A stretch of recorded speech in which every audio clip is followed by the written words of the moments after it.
The one-of-a-kind taste of Dr. Pepper and college football go way back, as long as people have been tailgating. They've been doing it with Dr. Pepper. Watching college football without a delicious Dr. Pepper is like watching the game at home without throwing a party, or even worse, throwing a party on game day without a Dr. Pepper. If college football's the quarterback, Dr. Pepper's its favorite wide receiver. That's right, the same Dr. Pepper you can pick up at Dollar General, take home, and watch your football team with. Dr. Pepper and college football, it's a one-of-a-kind tradition. It's a football Sunday doubleheader. First in Green Bay, the Packers face the Lions. Got it! Touchdown! Then at MetLife Stadium, the Giants host the undefeated Patriots. Coverage begins Sunday at noon Eastern on ESPN Radio.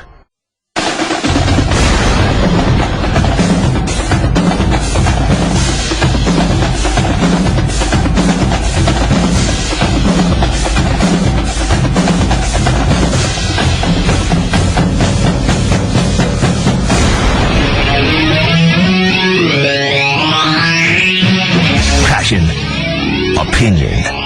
Must hear radio. This is the Paul Finebaum Show. And now, Paul Finebaum.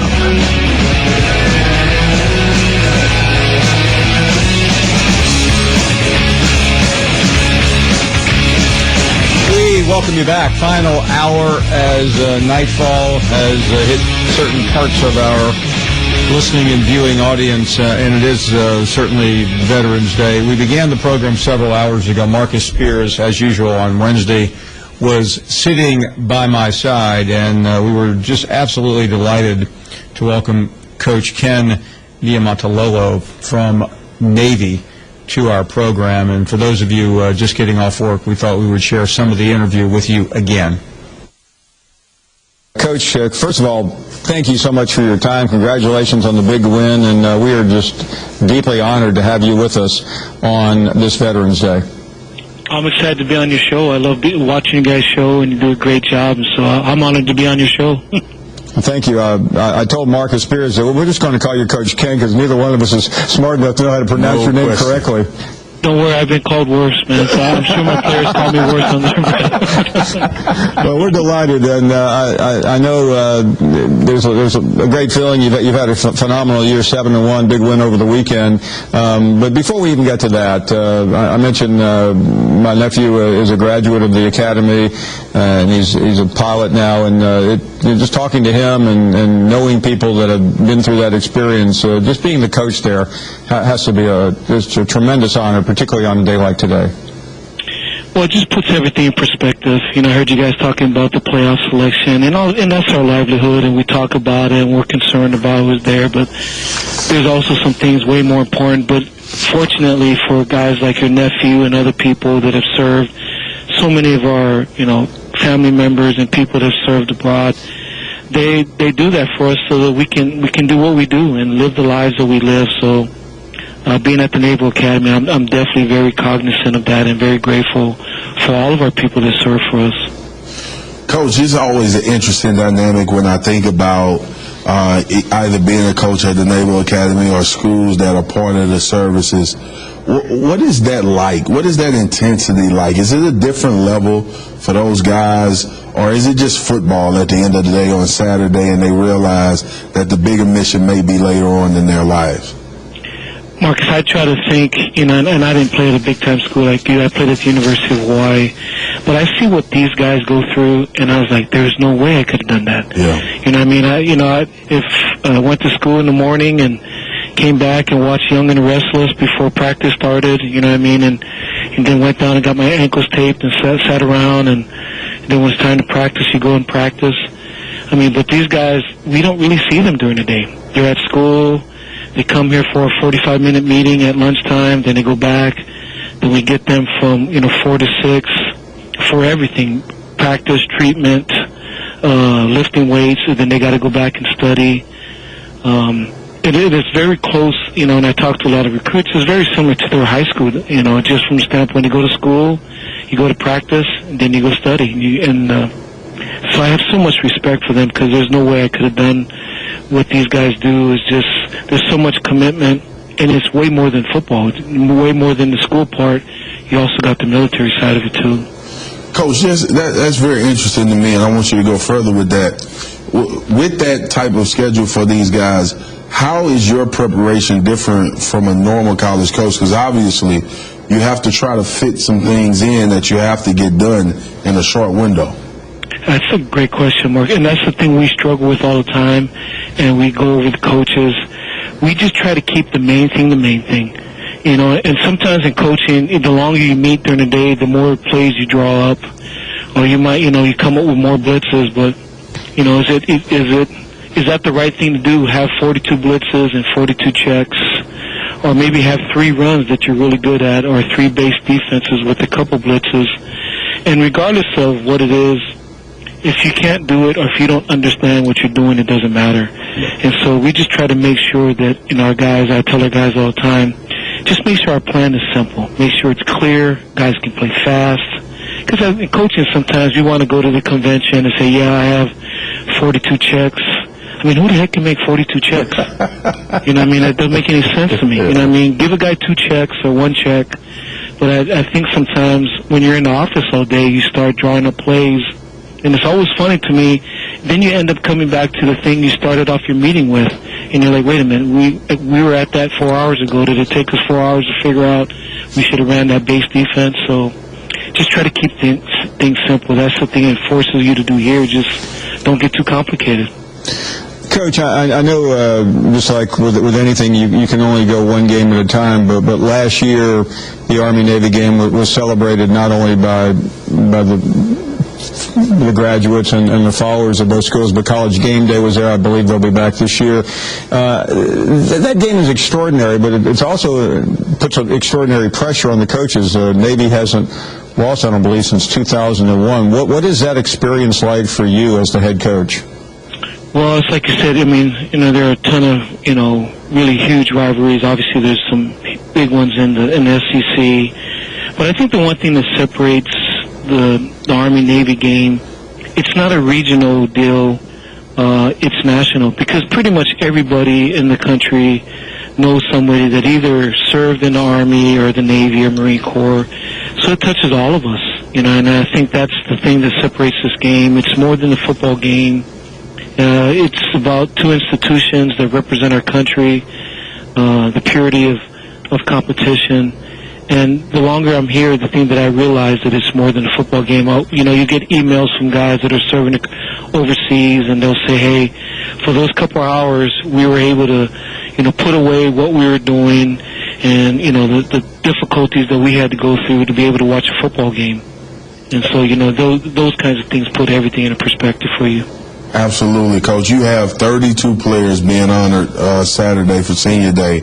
What's that experience like, and what's next for those guys after they play their last game at Navy? Well, I'm a crybaby, Marcus, and I hate that day because I'm always crying. Because you got so much love for these guys. I'm an emotional person. But to see these guys and recognize everything that they've gone through, I also think about all the bad things I yelled at them, and now they're going to go serve our country. And I feel bad. I'm like, Jimmy Christmas, I yelled at these guys for 4 years, and now they're going to put their lives on the line too, so that we can have the freedoms that we have, and for my family and I to be able to go out to the movies or go to the restaurant, because we have people like this that are willing to serve for us. So you're just so grateful and so appreciative, and you're grateful that you have young people that are not just worried about themselves, because in today's society it's about what can I get out of it, what's in it for me.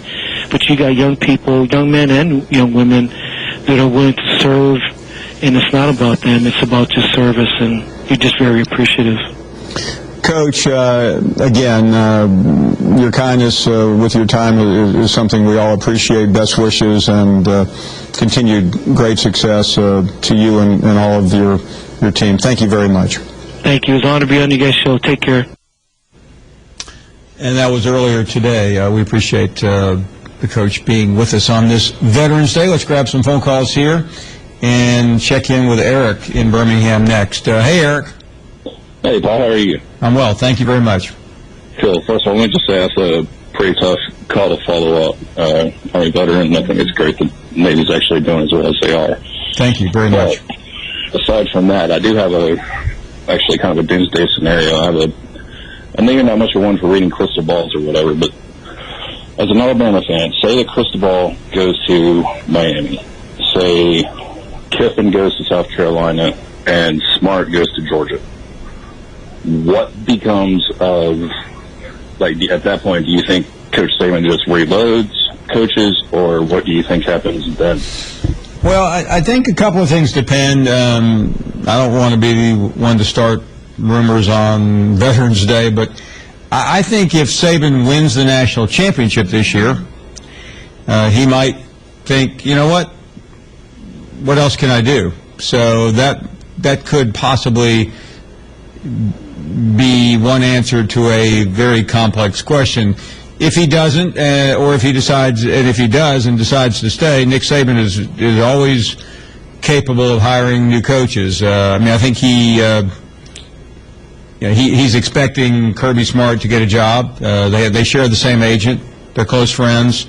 So I don't think that would catch him by surprise. I don't think anyone in Tuscaloosa believed or believes now that Lane Kiffin will be there next year, not because of a bad relationship or anything, but more than anything because Kiffin came for 2 years to help rehabilitate his reputation and get a better job. So I don't think it would be that difficult for Nick Saban to find a replacement or many replacements. Nor I if he chose to stay. You hit the nail on the head. I'm hoping he stays is all I'm going to say. But anyway, thank you very much. Thank you very much. I do appreciate your call. We'll take a break. 855-242-7285 is our number. Appreciate you being with us on this Veterans Day. We'll get to your calls in just a moment. Mom, I can't...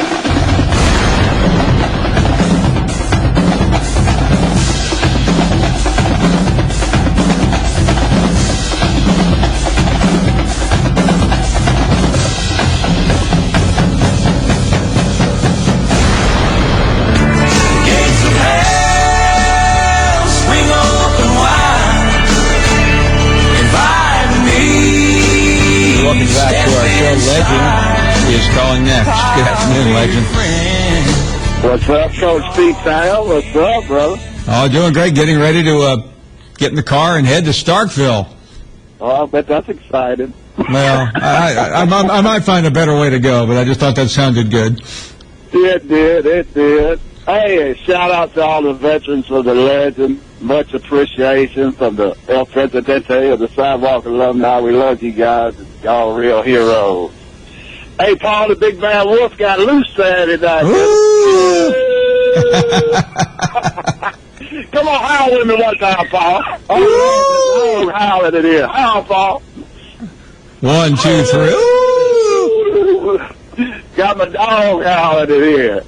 I tell you what, Legend, I've seen some bad wolves with Nick Saban coach, but that was one of the worst. Oh man, I'll tell you. I hated to do Marcus and Booker like that, man. Them folks, they become like family to me. I really hated to do. You know, I heard Leonard Fournette say it was just one game. I mean, that's the lamest thing I ever heard. I guess when you run 16 times for 60 or 30 yards, I guess I'd say it's just one game, too. I mean, it was just the SEC championship game, just one game. But Mississippi State's next, Paul. We finna do something nasty to the Zack Attack. We finna do something nasty. We on a mission. You feeling the crimson and white. There ain't no purple flowing through their veins today, is there? Come on, Coach Pete. There ain't no purple you know, I tell you what, I think there's been so much conversation about this being a trap game that I'm not really sure it is. We had Reggie Ragland on earlier, and he looked as focused for this game as he's been for any other game since Ole Miss. Yeah, we're on a mission, Paul. We got pissed off early in the season when everybody come out with all them articles about the dynasty was over with. Our coach, see, that's what makes Nick Saban great. And if Nick Saban wins this year, he ain't going nowhere because the guy can't live and not coach, Paul. You know him well enough to know Nick Saban is not a man in retirement. I don't see it. He'll be just like Coach Bryan when he retires in about 15 years. He'll pass away. Well, you know, I'm sure you saw the piece I did earlier this year for Outside the Lines, and when I asked him about that, I mean, he looked at me like, "Are you kidding me?" I mean, he really he admitted he wouldn't have anything else. He wouldn't know what to do with himself. Nah, he would go crazy. He'd end up over at Bryce Hospital. I do think, though, he might decide to go coach or be the GM at the Colts. Yeah, we could use him now. We can use him. But Chuck Picado need to be gone on the next bus. He needs to be out of here tonight. Well, don't be surprised. Don't be surprised, Legend, if you hear Saban's name mentioned with that job and a couple of other NFL jobs here in a few weeks. He ain't going to take that, Paul. Them NFL players, Nick Saban ain't going to put up with them guys, man. Them guys are pitiful, man. Once they get that money, they don't listen to nobody, man. They don't listen to nobody. Hey, Paul, let me say this. Notre Dame, if it started today, it'd be Notre Dame against Clemson. It'd be Alabama against Ohio State. And I'll say this right here about Notre Dame. Not a bigger Notre Dame hater in the world than me, but I do believe they're the fourth best team in the country. I've watched them several times this year.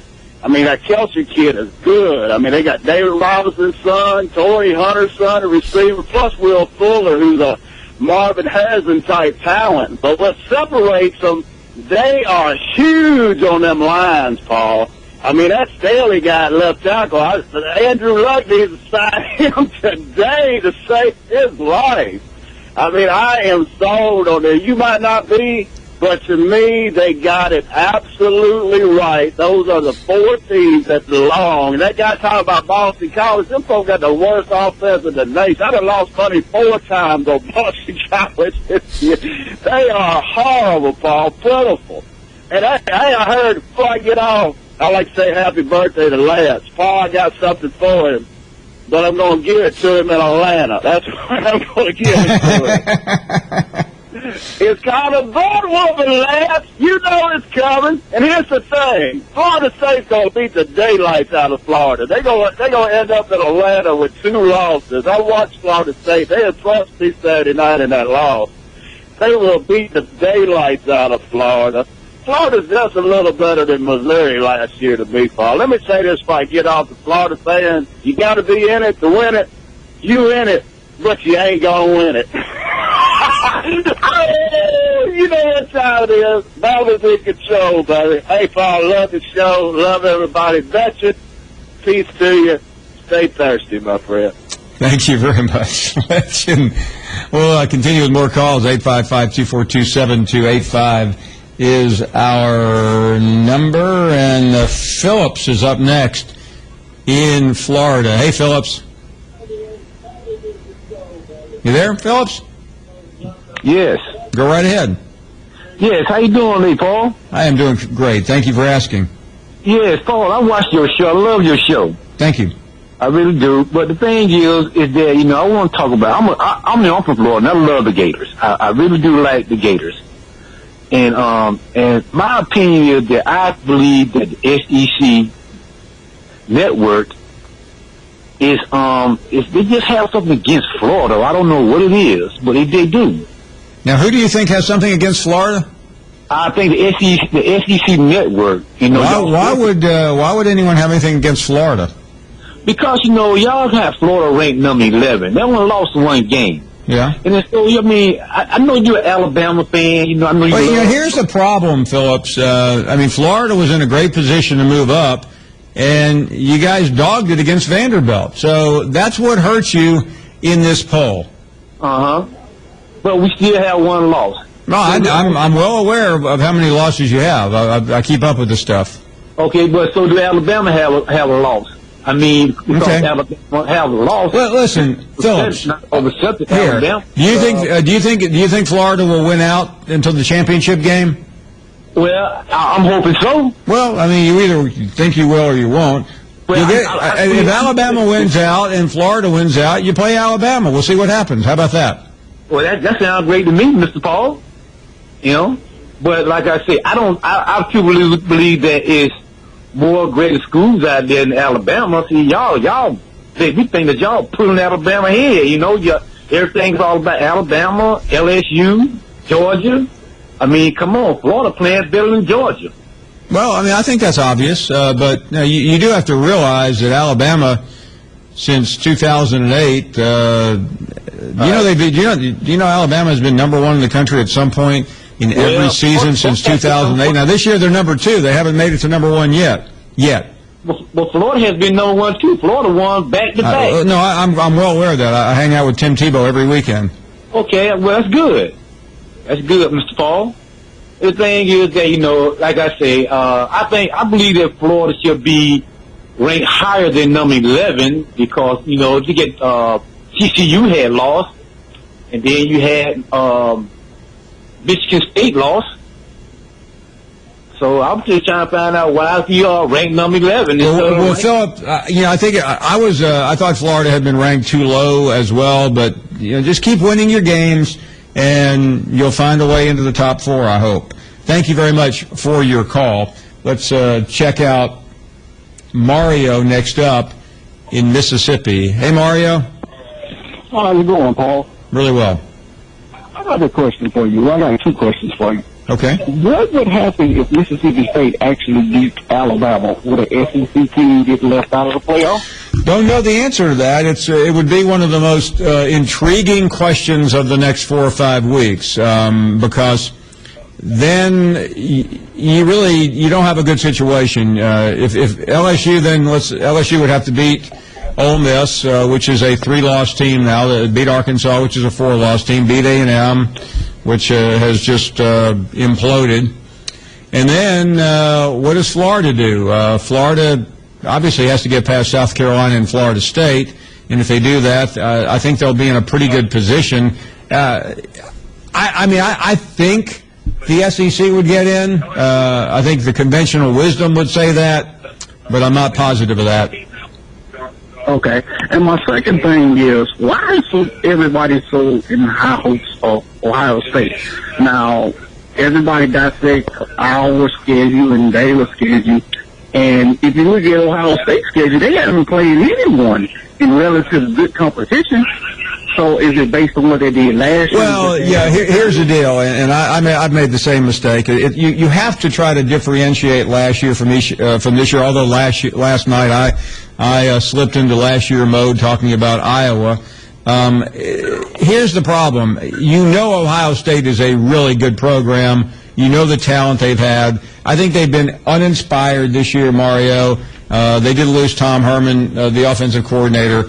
But Ohio State has 3 of its biggest games remaining. Next Saturday in Columbus, they play Michigan State. They play Michigan in Ann Arbor, and then they have the Big Ten championship game. And should Ohio State survive that, then there's no one in their right mind that doesn't believe Ohio State shouldn't be in the top 3 or 4. We'll take a break. 855-242-7285, and we're coming right back.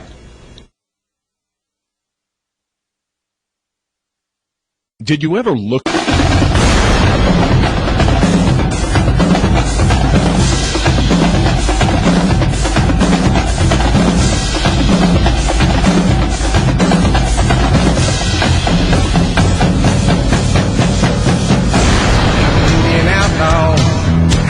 And we welcome you back to the program.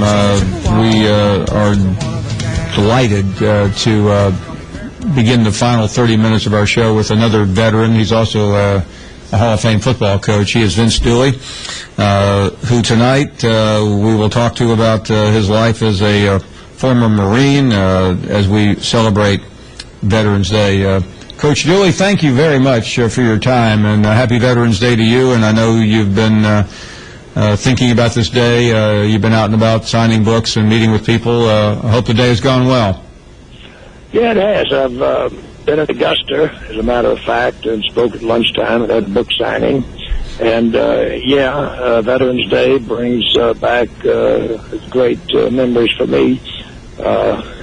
Thanks to all of the veterans and then all of those that are serving right now active duty. But I hope you won't mind, Paul, if I correct you on one thing. I am not a former. Oh, I've made this mistake before. I know you have. So while we celebrated that last night, I spoke to the local Marine Corps birthday ball.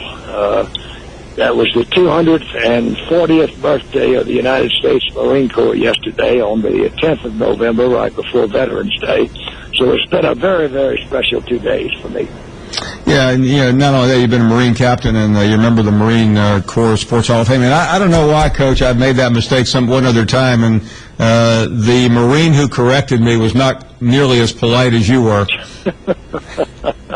Yeah, well, they take that very seriously, and they're very proud of it, and they won't hesitate to make that correction either, as you found out. You know one thing about being a coach. When you correct a player, your goal is that they don't make that same mistake again. So I will promise you, I'm not a player, but to a coach, that's the last time I will make that mistake in my life. So let me ask you though, because you were in the ROTC at Auburn. It was a different time. Everything about the world was different back then. How did you end up moving in this direction toward the Marines? Well, actually, I was in the NROTC program, which is a Naval Reserve Officers Training Corps. There were at least one school in each state. For instance, Auburn was the one in Alabama. Georgia Tech was the one in Georgia, and then various others in the states. And so at the end of 2 years, with the Naval Academy, you have the option to go in the Marine Corps or take the Marine option. And usually about 25% of those will do that. I did it because I really enjoyed the esprit de corps of the Marine Corps. I enjoyed the history. So I took the Marine option. And so when I was commissioned in the morning, and then in the afternoon I was graduated, I played in the college all-star game, and then immediately after that, it was the old college all-star game up in Chicago, played against the Detroit Lions in the Bobby Lane, as a matter of fact. But anyway, about 4 or 5 days later, I was at Quantico, Virginia, going through basic school. Just experiencing that, how did it affect you? I can't imagine it didn't affect you, Coach. And how did it help shape what was to come afterwards? Well, I've drawn all my life from my experience in the Marine Corps. I think the leadership, because there's a great emphasis on leadership in the Marine Corps, both at the NCO level, the non-commissioned officer, and the officers level. I certainly drew on the organization of the military, and especially the Marine Corps, in my coaching, and the discipline part of it, which was a big emphasis both in the Marine Corps and again in football. So throughout my life, I've drawn a lot from the Marine Corps, and still do, but it was certainly a great part of my coaching philosophy. Yeah, there has been this intersection between former officers and coaches. I mean, you can't help but think of General Robert Nealon at Tennessee, and I'm sure you came across him at some point in your career. Well, I had the privilege of meeting him. Coach Jordan at Auburn introduced me to General Nealon when I was just a young coach at Auburn. But I would say during my era, just about every coach had some military experience.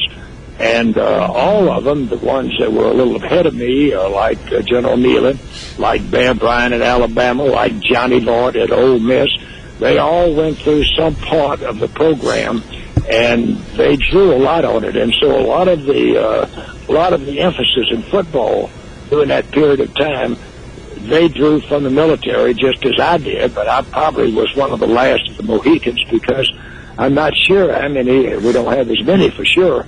Coaches that have had military experience like my generation did. And I want to ask you about your own coach, because I've read some extraordinary stories on Coach Jordan. Al Ben, a friend of mine who writes down in Montgomery, wrote something about him on D-Day, and I mean he was in both theaters, and he was at D-Day, was he not? That's my understanding. He was also. I think he was wounded. He was recipient of the Purple Heart, and again, he had military experience, just like all of the coaches, particularly during that time. So many of them came out of World War II, and they had to deal with in those days with players that came out of World War II. And so that they were pretty tough, salty football players, I might add, experienced young men coming out of World War II. So it took a pretty tough coach who also had experience in military and World War II to deal with that until you had a new generation of young players. Coach, and I've heard other coaches talk about the late 60s and the difficulty of being on college campuses. You were an extremely young head coach at Georgia back then, and everyone knows the Vietnam War was terribly unpopular. Was that a challenge for you, coaching then, even with your military background?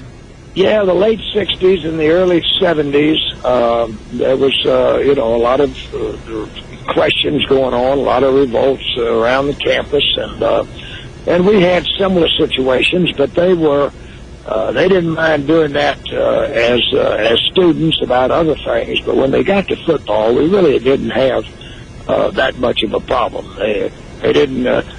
They asked more questions than any players we ever had, and it certainly, I think, benefited us as coaches. We just, the old philosophy and before was if you told them to just run through the wall, they'd do it. Now you tell them to run through the wall, they want to know why. So it was more of a challenge to you, which was good. It made you a better football coach to be able to adjust and to be a better adapted at explaining things and coaching things and teaching things because of this new generation of young people. Finally, Coach, I can't end without talking about this weekend. It was a unique time in the late '80s, mid to late '80s. Here we had a Georgia coach who played football at Auburn, and an Auburn coach in Pat Dye who played football at Georgia. And that game was just so special. There were so many. The Coach Jordan, we had similarities as well, but. That game just doesn't seem as enjoyable as it used to be. It's gotten way too serious. Even though it was serious then, it was a very friendly rivalry. Well, it was after it was over, but I'll tell you, it was very competitive. I do remember that first game between Herschel and Bo Jackson. Yeah, I mean, it was very competitive, and we had some great. It was always a hard-knocking football game, and it's the oldest series in the Deep South. And as you perhaps know, 118 football games, and after all that competing, we're now 55 wins for Auburn, 55 for Georgia, and 8 ties, so we're dead even right now after 118 years. No, it's an extraordinary series, and I can't wait for Saturday, and I know you can, and we deeply appreciate your coming on here, talking about your service and what it meant to you and so many other people affected by Veterans Day today. Thank you, Paul. Always enjoyed it.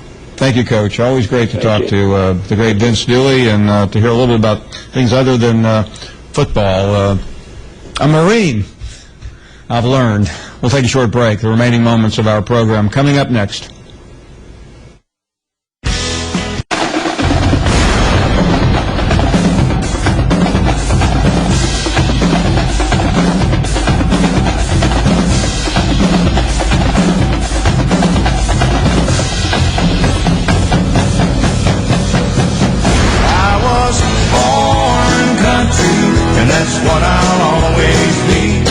Welcome you back. Glad to have you on board on this Veterans Day as we continue. Lawrence is in Memphis. Good afternoon, Lawrence. How are you? I'm good, Paul. How are you doing? Very well. Hey, I know that you had Navy coach Ken Niumatalolo on the show earlier today, and I just wanted to share an experience I had at the Memphis Navy game on Saturday. Sure.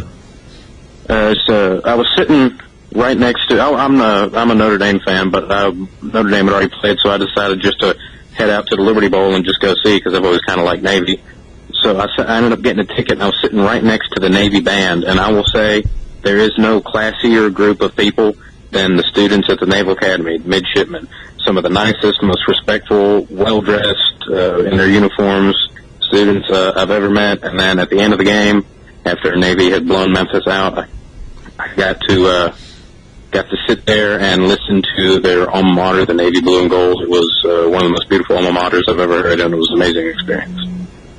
Thank you for sharing that, Lawrence. Been to that stadium many, many times. Glad to hear it, and best wishes as well. Dennis is up next in Dayton. You are on the program. Good afternoon. Hi, Paul. Hey, one thing I wanted to bring up, I'm a Buckeye fan, and J.T. Barrett has been hurt all year. And yes, he got caught up in his little hiccup last weekend. And I think once he gets back, gets the offense rolling, Ohio State's offense will take the pressure off the defense. The special teams is coming around. And I think that's what the committee's waiting on, and that's, I think, what the whole nation's been waiting on. And once they start going, I think they'll get matched up with Alabama in the bowls. And one problem that I think Alabama usually has is defending a quarterback that can run and pass. And Kelly from Ole Miss, he gave him some problems, and that's what J.T. Barrett will bring to the table. Yeah, that has definitely been an issue for Alabama. I think this defense is different than it was on New Year's Day, but the best way to find that out is to see what happens Saturday afternoon with Dak Prescott. I don't think State is in the same league as Ohio State, but clearly that is the game fans have wanted to see, and it looks like the committee agrees based on what we saw yesterday. Thank you very, very much. Let's continue with more calls here as we wind things down. Frank is in LaGrange, Georgia. Frank, thank you. Yes, I just heard the interview with Vince Dooley. Yes, sir. Years ago, and I'm 83 years old, you'll understand how long ago. It used to be what they call the Peanut Bowl. It was played in Columbus, Georgia. Mm-hmm. And Vince Dooley was a quarterback for for Auburn. And I saw him play in that game down there that year. And I can't remember who won, but he was a good quarterback. I remember Georgia had him pretty well hemmed up, and he'd go to the right, and he'd run back then they'd about to tackle him. He'd run back to the left side, and he kept doing it back and forth until finally he just went up the middle running, and he just give out. He just had run so much and everything, he just fell on the ground. I thought it was just to hear that was something else, because he was a good quarterback. Frank, thank you very, very much. Good to hear from you. Linda is up next. Linda, thank you. Good afternoon. Oh, my God, Paul, do you realize how long it's been since you and I have talked, my baby? I was a young person back then. I can't believe I got through, and it hadn't been, it's not my fault. Your screeners just would not put me through. I'm sorry to fuss about them, but... Well, I'm thrilled you're on tonight. Oh, I am too. I'm so thrilled. But a shout out to our veterans that have served in the past, all those that are serving now. God bless them, and our prayers, I'm sure our prayers are with them. And I wanted to tell you that my nephew, I enjoyed that interview with Vince Dooley. My nephew is in the Marines. He is a week and 1 day into boot camp at Paris Island, South Carolina. Mm-hmm. So we're very proud of him. And I know you can't hear me, baby, but Aunt Mac loves you, and we're so proud of you. But I just can't believe I got through. My heart's pounding, Paul. I have not talked to you in so long. Well, how have you been? Well, I've been good. I've been real good. I've tried to call in, and I've had a lot of things to say about Alabama. But, I told you months ago, once the season started, and I don't know if you remember or not, but you're going to find out, and just how much I know about college football. But I'm so proud of Alabama. I'm glad we're number 2 in the the CFP rankings. I'm very proud of them. What a game Saturday night. I'm looking forward to this Saturday at Mississippi State. I think we'll win out, and I think we'll play somebody in the college football playoff. And I hope it's Ohio State, so we can show Ohio State just how much better we are this year. I think our front seven, our defense is the best in the country. I think our defense is the best that has ever been at Alabama. I'm very proud of them, and I just can't say enough for my team. Linda, I am thrilled you made it on. Look forward to visiting again very soon. Again, thank you to all of you who have made this such a special Veterans Day broadcast, to our friend from Navy and to Coach Dooley. We thank all of you, and obviously, most of all, we thank the veterans. Finebaum podcast always available on the ESPN app and iTunes. Have you heard? Geico presents Strange Saving Stories. Astronomers detected an interstellar transmission. It stated, Geico, 15 minutes could save you 15% or more. The implications were staggering. Was the cosmos telling us we could all save hundreds on car insurance with Geico? Or did their radar merely pick up a signal from the nearby Rufus and Clyde's morning show? We may never know. Geico, 15 minutes could save you 15% or more on car insurance. And now, for Geico's edition of Stuff Found in Your Car, we go inside your side door pocket.